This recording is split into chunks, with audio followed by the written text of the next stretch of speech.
Une fois n'est pas coutume, il faut lever les yeux pour voir les sapins et épicés à couper sortir du bois. Et si c'est la forêt domaniale de Levier qui a été choisie, ce n'est évidemment pas par hasard. On est vraiment sur des sols très très sensibles au tassement, où on a déjà régulièrement des dégâts assez importants avec les exploitations traditionnelles.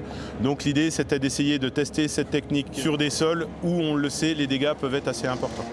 Le débardage par câble aérien a d'abord été utilisé pour les zones escarpées, dans les Alpes et les Pyrénées, une technique qui participe au respect de la biodiversité et n'abîme pas la forêt. Sur la ligne, il y a forcément un petit peu de dégâts, des bois qui frottent, mais sinon l'installation en tant que telle, non, ils obanent, ils mettent un système de sangle sur les bois pour tendre le câble, il n'y a pas de dégâts spécifiques par rapport à ça.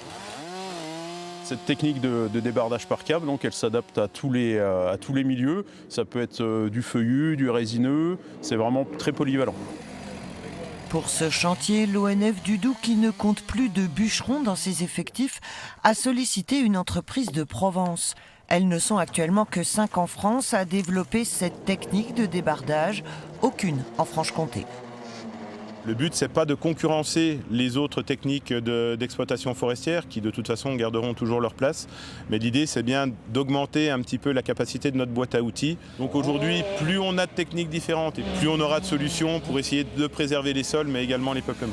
Les grumes de ce chantier sont destinées à la filière bois de Franche-Comté. À l'issue de ce test, rendements et coûts vont être scrutés à la loupe. La technique de débardage par câble aérien est à peine plus onéreuse.